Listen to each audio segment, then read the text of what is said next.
Alright, hello everybody. This is Mr. Aguirre. I'm just recording this little video trying to help you guys out on the solubility and solutions Microsoft Forms, okay, for this week. Before I start though, I just want to say please be safe and don't go outside. This is way crazier than any of us have ever expected it would ever become. So please, please, please be safe, stay inside, and be cool. So first thing I want to go over, solubility. Right, solubility is the ability to dissolve. Ability to dissolve. Excuse the handwriting. Okay, it's hard to write on this thing. We have three kinds of solutions. So we have the unsaturated solution, is when you are still able to dissolve more things. So you notice that there is nothing there. That's because as soon as we put stuff in, whether it be salt or sugar or whatever we're trying to dissolve, it dissolves. Right, so it's unsaturated, unsaturated. Saturated solution is the second one. That's when nothing else can dissolve, right? So if you're making iced tea and you want to put just too much sugar for your own good, at some point you can't dissolve any more sugar. So this would be a saturated solution because there is sugar at the bottom, right? You can't dissolve it anymore, so it's saturated. And then you have a super saturated solution, and this one's kind of tricky. This is when you have too much solute dissolved.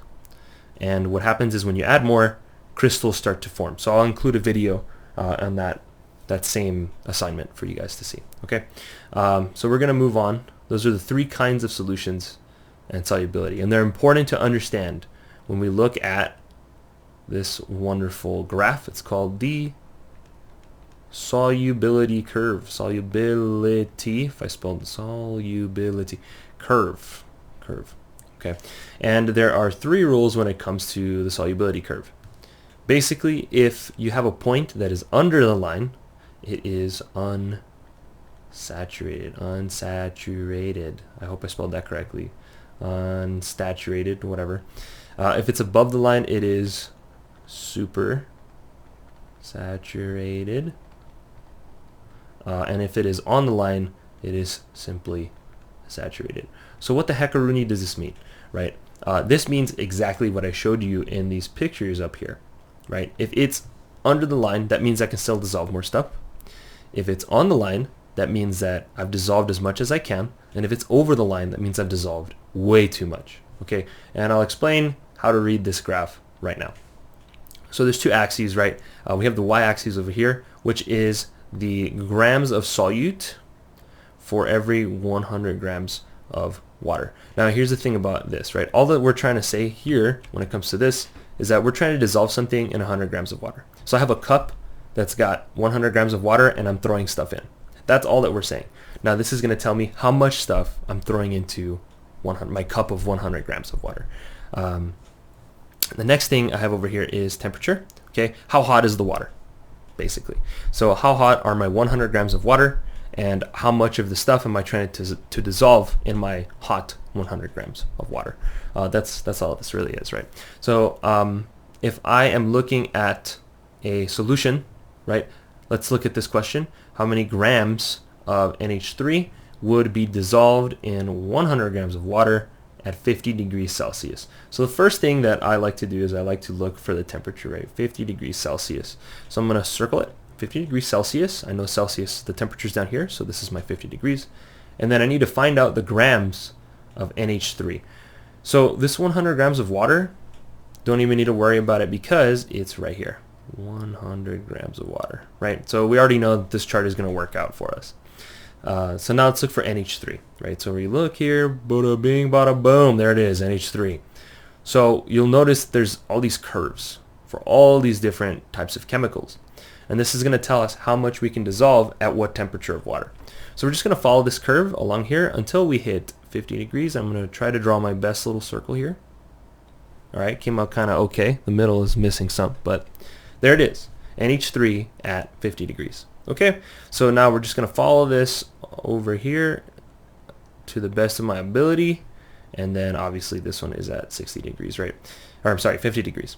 So here we can see that we can dissolve, if we wanted a saturated solution, 27 grams of NH3.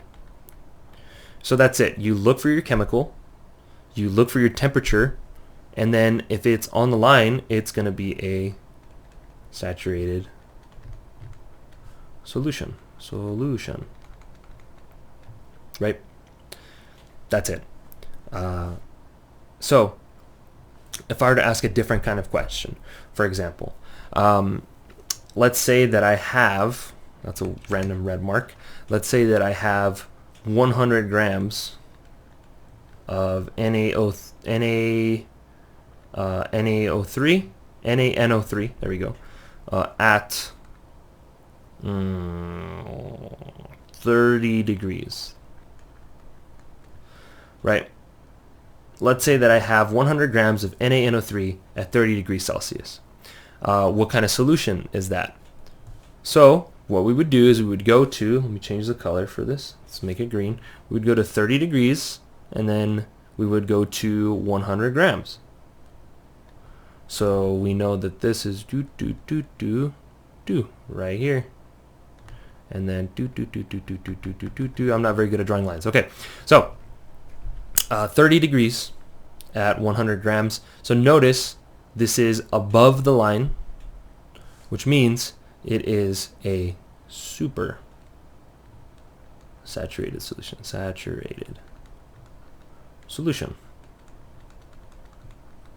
Okay, so this goes with this right here. So that's how you read the graph. Okay. The one other thing that I'm going to explain before I give you guys some examples is changes, right? So when you look at something, I'm going to change the color one more time. Let's make it, I don't know what color this is. It's like maroon or something. When you look at the change in temperature, some chemicals like hotter temperatures and some chemicals like colder temperatures. So if we look at something like Na or NH4Cl, right? You'll notice that as it gets hotter, you can dissolve more stuff. So instead of, let's say, me having 30 grams at like 2 degrees Celsius, if I increase the temperature to 50, all of a sudden I can dissolve 50 grams. And then there are other chemicals that don't like that increase in temperature. So just look at NH3. If I increase the temperature, notice how the amount that I can dissolve, it goes all the way down here. So that's what the change looks like. If I increase temperature, if I'm going from left to right, is it going up or is it going down? If it's going up, I can dissolve more. And if it's going down, I can dissolve less. Okay, so super important to know how to read this for the questions on the forms. Now, let's move on to one of these examples. So it says right here, how many grams of potassium chloride can be dissolved in 300 grams of water? Let me make some annotations here. Oh, that's not where I need them. Potassium chloride, just KCl, can be dissolved in 300 grams of water at 80 degrees Celsius. Okay, so let's look for 80 degrees. And we're going to look for KCl. So here's KCl. Here's 80 degrees. And I'm just going to, boom. There it is. So that's the point that I need. And when I look at that point, it's around 50. Okay, so I can dissolve KCl 50 grams. Right? However, this is the super important point right here. 300 grams of water. So notice right here, it says I need, this is for 100 grams of water. So if we want to know how much KCl is dissolved at 300 grams of water, then I need to multiply this by 3. So in reality, I can dissolve 150 grams of water in 150 grams of KCl in 300 grams of water. So the answer for this one would be this one right here, 150. Now, why did I multiply by 3? Again, because this graph is for 100 grams of water. And the question is asking for 300 grams of water. So if I find the amount for 100, all I have to do is multiply that by 3. Because I have 3 times the amount of water, right? 100 times 3 is 300. So I would just have to multiply that by 300. Okay? So that's how you do this one. And then I'm going to show you guys this last example I'm going to let you go. Try to keep the video as short as possible. Which salt is the least soluble in 30 degrees Celsius? So we're talking about least soluble in water at 30 degrees Celsius. So when we're talking about least, we want the lowest point. Lowest point. So we want the line with the lowest point at 30 degrees Celsius. So we're going to find 30 degrees Celsius. It's right here. And we look for the lowest point, right? We want the one that dissolves the least at 30 degrees. So really, it's not that big of a trip to find out that Ce2SO43 is what we're looking for. It's not KClO3 because that's above this one. Again, we want the lowest point at 30 degrees Celsius. And so when we find the lowest line, I guess I should write line, right? Line, lowest line at 30 degrees Celsius, it's this one. So boom, there it is. So this is how you do the assignment. If you guys have more questions, please let me know.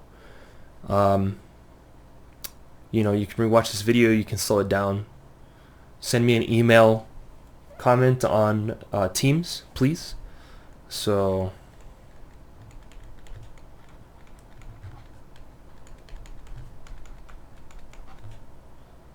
and you're all free now.